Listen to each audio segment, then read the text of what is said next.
My name is Gladys Otegbe. And mine's Deji Otegbe. We've been members of Church on the Drive for the past 32 years. My giving started when we studied some part of the Bible that talked about giving, and it got to a point where giving is no longer about giving, but about giving because God has touched us. It's not about 10%, it's about giving from your heart. We start seeing ourselves as stewards of God's money, and we start getting to a stage where we know that everything we even own belongs to God. So it's not like we're giving something that doesn't belong to Him, and He really doesn't need it. It's no longer an obligation to give, but it's out of a joyful heart and a thankful heart, and wanting to further the kingdom of God. Part of it is you doing your part, monetary-wise or time-wise, to do whatever it takes to let others see Christ in you and see who Christ is. To me, that's the gospel, somehow.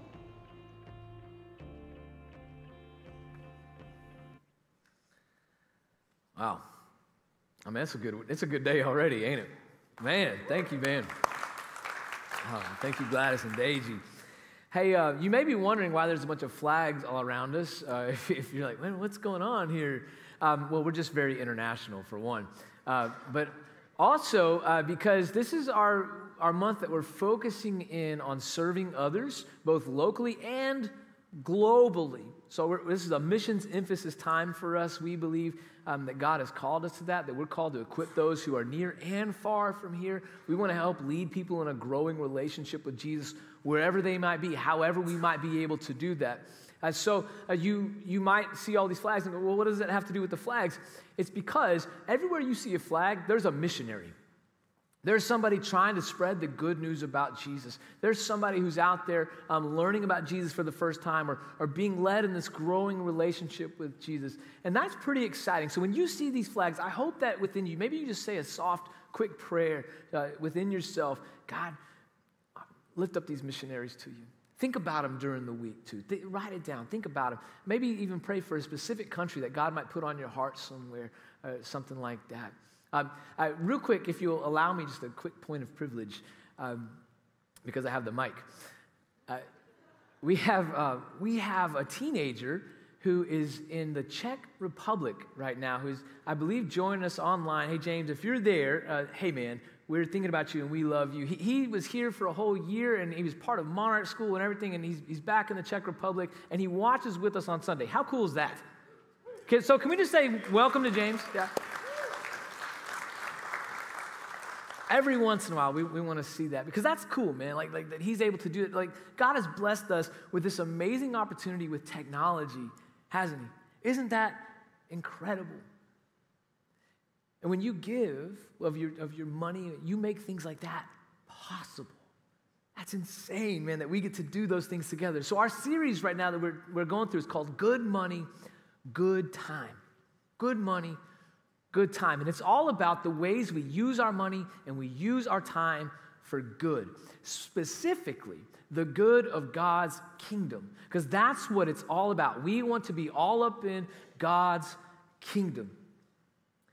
Now, we talked about money last week, so you can wipe the sweat off your brow. We're not talking about it again this week. We're going to talk about time instead. But if you didn't get to see that message, if you didn't get to participate with that or anything of that nature, you need to go back and watch it. Go watch on YouTube, or you can watch it on our website, whatever you want to do. But here's where we kind of landed when it came to money. We said, you need to give until it hurts, and then give some more. Give until it hurts, and then give some more. Because that's the example of Jesus. That's the example of Jesus. That's the example of the first generation of Christians. That's the example of all the Christians everywhere. Whenever the cause of Christ has done well. Whenever the cause of Christ has done well and gone forward and people have been able to listen and hear and receive, that's what's happened, is that people were willing to give until it hurt and then give some more, both with their money and with their time, among other things.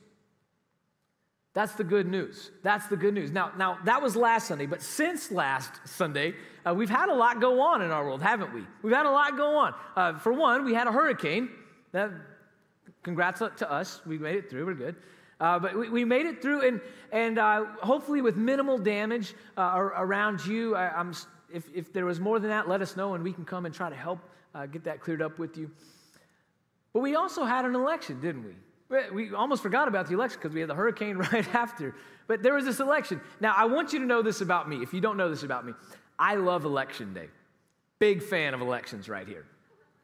All right? Not all the stuff leading up to it, but Election Day itself. Love it. Love it. I'm the guy, I'm at the polls at 6:50. And I'm there just standing in line. Me and nobody else. Just doing this number, right? Although this last time, a lot of people took it really seriously, and so there were already like 20 people there when I showed up. I was like, come on, man. But we got in line, get to see people from the neighborhood. I don't know why that's so exciting to me at 6:50 in the morning, but I even saw my friend Mara, who's the pastor at the Methodist Church across the street. She was there, and she's voting, and I'm voting, and we saw other people we knew. And then you go throughout the day, and you hear all the stuff that's going on.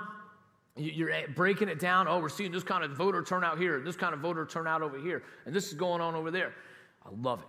I just love it. Every single election, I just love it. You can ask my wife. When I get home and we get the kids to bed, I'm turning on the TV, man, and I'm switching from channel to channel, back and forth. I'm going over here to this one. Then I'm going to this one. Going down here to this one. I might spend some time over here on this one. I'm just going through because I want to hear all the analysis. I want to hear all the ground roots, all that stuff reporting. I want all of it. I want all of it. Grassroots reporting. The ground roots isn't a thing. Yeah. I knew it sounded weird when it came out of my mouth. The grassroots report. I want all of it. And then I like getting on social media. Like just going through and reading all that and getting, I've got my phone, I got my iPad out, I'm just checking all the things, I'm checking all the analyses and all that. I mean, at one point I was even looking at the offshore betting markets for this thing. Like it was getting serious. I didn't place a bet or anything, but I'm just looking at it, you know. I love it. But as much as I love Election Day, there's also a part of me that it makes me sad. Because all leading up to Election Day, and it's getting put into focus. And then on Election Day, it becomes perfectly clear. It becomes perfectly clear that people view Christians as a group in a way that we might not prefer to be viewed. They talk about the Christian voting bloc as if we were this monolithic group. And they talk about how Christians only want this and Christians only want that. And most of the time, it isn't in a positive sense, is it?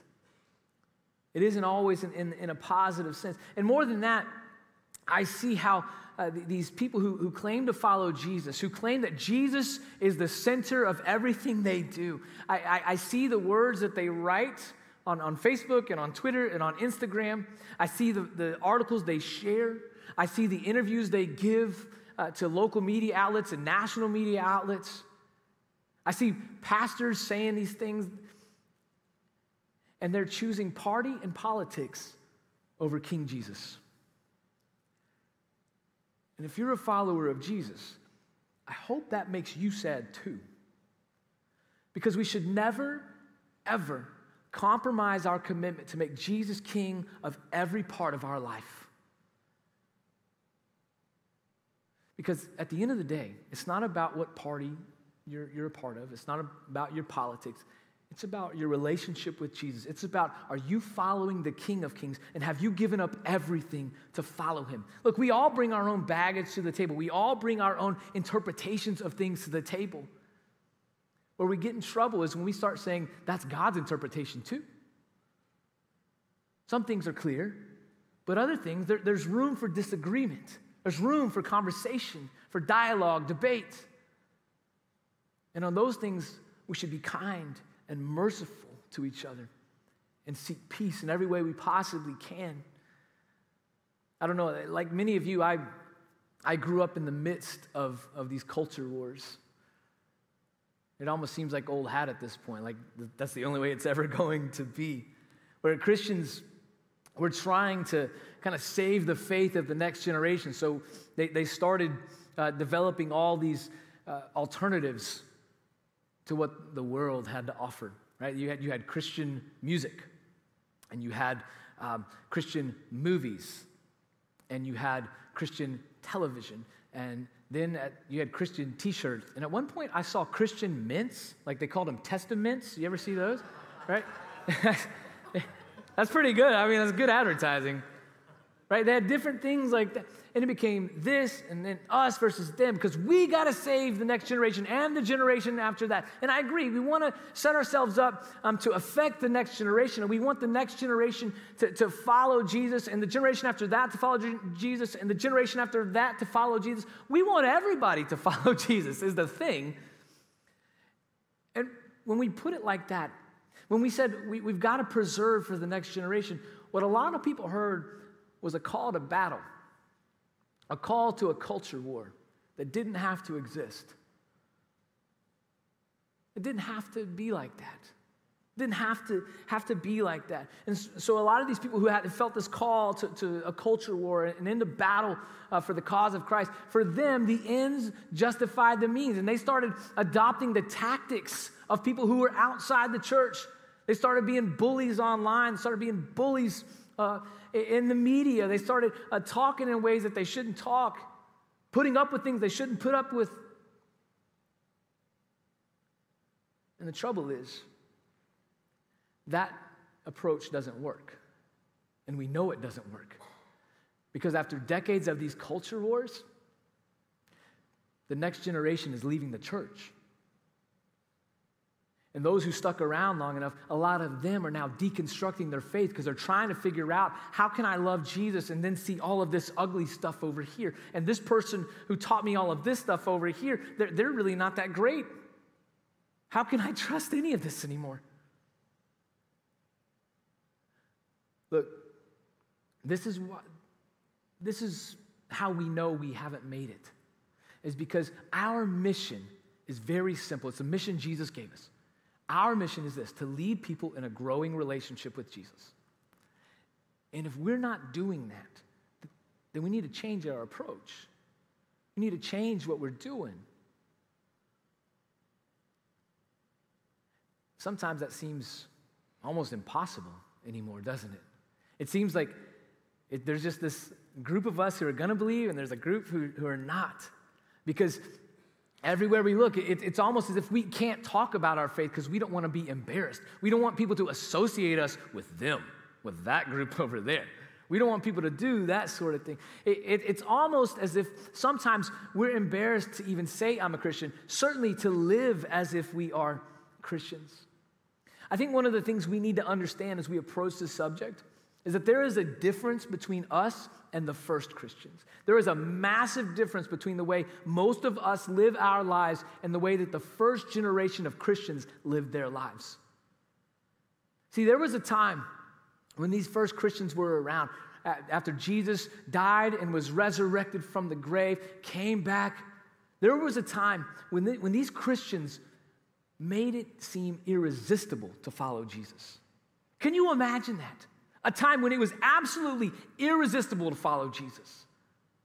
We're talking about 12 Galileans, people who lived in the backwaters of the empire, in a place nobody cared about, who came from families that nobody cared about, who had no money, so nobody cared about them.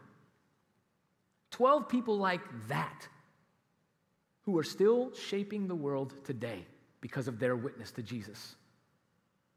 They turned the world upside down. Christianity should have died out.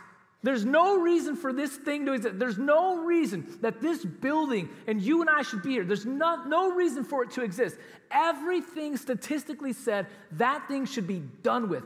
But the reason it wasn't done with was twofold. Number one, because God said so. Right? Number one, because God was like, no, we're doing this. And number two, because these early Christians knew how to make it irresistible. They did crazy things, like adopt babies that nobody else wanted and had left for dead. They fed people when they couldn't feed themselves. And they practiced nonviolent resistance. Like when it came time, like they said, hey, you need to we're going to come after all of you, they didn't raise up an army and start fighting. They said, okay, do what you got to do. We love you. And so an entire culture that was built around this worldview that things like that were weak, looked at the Christians and said, that's different. And at first they were annoyed by it, but then they were curious. And then this whole Jesus thing became irresistible, and they needed it. They wanted it in their lives. And so the way that they called it the way then, but Christianity spread, this Jesus movement spread like wildfire everywhere. And it didn't die out. What if I told you there's a way we could get back to that? What if I told you there's a way we could get back to Christians, followers of Jesus, having real impact on their culture, making it irresistible to follow Jesus? What if I told you that you could make it irresistible to follow Jesus in your workplace, in the school you go to, in the community things you're involved in? What if I told you you could make it irresistible? What if I told you it was pretty simple and that Jesus talked about it? In fact, he talked about it in the first part of his most famous speech he ever gave. This is a long discourse he gives, but it's his most famous speech he ever gave. It's at the beginning, and he says this: "You are the salt of the earth." He's talking to his disciples. He had a bunch of crowds starting to follow him around everywhere. And when he noticed all these crowds, he looks at them and says, "Hey, disciples, come over here. I'm going to get up on this hillside and start talking. If they hear, they hear. I'm talking to you." And of course, everybody came over and started listening. And Jesus' words are, "You are the salt of the earth." Now, that's a phrase we use all the time now. He's a real salt of the earth person. But in those days, that meant something a little bit different. When we talk about salt in the ancient world, it was necessary and important. You had to have salt for a whole host of reasons. Preservation of meats, right? You would purify things. You would use these things for sacrifices. The list could go on and on and on.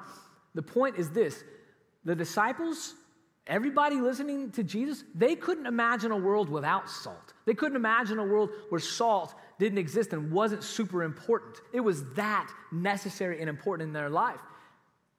So Jesus says, you are the salt of the earth. You are necessary and important. Look at somebody next to you and say, you are necessary and important. You are necessary and important, Jesus says. You are the salt of the earth. And here's what I want you to see, this "are" right here. You are. You didn't have to earn this. It's not because you do something. You just are this. Being precedes doing. You are the salt of the earth. So, because you are this, you naturally do this. Because you are this, you naturally do this. You're the salt of the earth. So let's see what he's talking about. He goes on. He says, you're the salt of the earth, but if salt loses its saltiness, how can it be made salty again? A great question. It is no longer good for anything except to be thrown out and trampled underfoot. So you're the salt of the earth, but if you're no longer salty, what good are you? You are necessary and important to the world. But if you render yourself unnecessary and unimportant to the world, then what good are you? The thing about salt is, it doesn't just lose its taste. It doesn't just lose its flavor. It only loses its flavor when it's mixed with a bunch of other things that corrupt it. Jesus knows that. His disciples know that. They know that's what he's meaning. So check this out. Jesus is saying, if you get wrapped up in all of this other stuff, if you try to mix all of these things I'm teaching you with a bunch of other stuff, you're going to be unimportant and unnecessary. He said it 2,000 years ago, and it's still true today, isn't it? He goes on. He says, look, you are, there it is again, the light of the world. Well, light's pretty important too. We don't live 2,000 years ago in an agrarian society, but we all know this. We need light. It's important. We can't imagine a world without light. Can you imagine? I mean, it gets darker here like an hour earlier now, and everybody's freaking out. Like, what do? I don't know what to do with my life. It's an hour. Like, just watch more TV, like everybody. I don't know. No, you are the light of the world, Jesus. You are important. You are necessary. And he says it like this: a town built on a hill can't be hidden, and neither do people light a lamp and put it under a bowl, right? So you're not going to turn on a light and put a bowl over the top so nobody can see it. That's pointless. Why would you ever do that? No, use the light what it's for. Instead, they put it on its stand, and it gives light to everyone in the house. You can't hide light. You can't hide it. You'll see that city on a hill from far off, man. You'll see it from far off, and you'll see the light coming through. You'll see all of it. You'll see the light in your house. It's important. You need it. Otherwise, you're going to stub your toe on that coffee table again. And then he says this: in the same way, let your light shine before others, that they may see your good deeds and glorify your Father in heaven. In the same way that light is important and salt is important and necessary, and you can't imagine your life without salt or light, let your light shine, that others may see your good deeds and glorify your Father in heaven. If you want to be important, if you want to be necessary to the world as a follower of Jesus, if you want to keep from being a pointless distraction in the world, and if you want to have real lasting impact in the world, Jesus says you have to do good deeds. Now notice what he doesn't say. He doesn't say do good deeds and then you get to be one of my followers. He says because you are one of my followers, you are going to do good things. You're going to do good things if you are one of my followers. And here it is again, right? Being precedes doing. Being precedes doing. Because you're very important pieces of the puzzle of this world. You will naturally do good things. And the trouble is, the rest of the world understands these words better than we do sometimes. They understand that we're supposed to do good things, and we give ourselves breaks all the time. Well, you know, I had to do that, so they take me seriously. I had to raise my voice at that guy at the car shop, so he knew I meant business. No, you didn't. You could have been kind. We give ourselves breaks a lot of times, and the rest of the world is sitting and watching and going, that's not what Jesus said. They don't have to memorize scriptures to know that's not what Jesus said. See, the trouble for a lot of us is this. We were told that if we had the right belief, then we were followers of Jesus, and that was enough. That if I said, Jesus, I'm a sinner, please forgive me, amen, that was enough. But for Jesus, it doesn't seem to be enough that you just believe in him. When you say, I recognize that Jesus is king, you also have to follow Jesus as if he is king. Otherwise, you're not really recognizing him as king. And friends, if you're going to follow him, he's got to be king of your life in everything. But the problem is a lot of us, we've elevated right belief above good deeds. And that was never Jesus' intention. So as we think about this a little more today, here's what I want you, if you hear nothing else, to take away today. I want you to spend your time in good ways to show others a good God. You want others to believe in Jesus? You want others to serve God? You want to point others to God? Spend your time in good ways, doing good things for people, for others, just in the world. That will show them a good God. You can say you believe all these things all day till you're blue in the face. But if they can't see it, it's all for naught. It's all for naught. That's why another early Christian named Paul, who was sending word to a young pastor, trying to tell him, hey, here's how you need to tell these people in your church to live. He's writing to a guy named Timothy. He says this toward the end of the letter. He says, command them to do good, to be rich in good deeds, and to be generous and willing to share. Paul understood it then. We understand it now. If you want to win people over, if you want to be winsome, if you want people to believe what you're saying, to buy what you're selling, it's not about passing laws and statutes. It's not about using peer pressure to force everybody to come into a church on Sunday and raise their hands looking around like this. It's not about any of that. He said, if you want them to believe like you believe, if you want them to glorify God, listen to the words of Jesus and do good deeds. Be rich in good. Don't just do them, but be rich in good deeds. Sometimes I wonder what would happen. Like, what would happen if we took this seriously? If we decided, no, I'm going to just do good things for real. I'm going to believe all the stuff I'm supposed to believe. I'm going to pray, and I'm going to do all that. But I'm also going to do good in the world. I'm going to spend my time on good things. I'm going to spend my time in good ways to point people to a good God. I wonder what would happen. I wonder how different the perception of Christians would be. I wonder if we would be irresistible again. I think we would. You want to know how I know? Here's how I know. Yeah, my daughter made that for me. I don't know if you can read it, but it says, I love you, Daddy, hook 'em horns,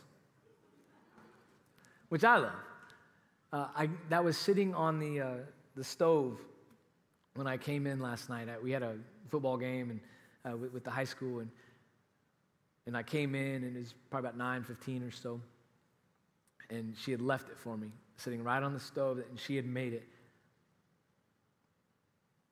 just because she loves me.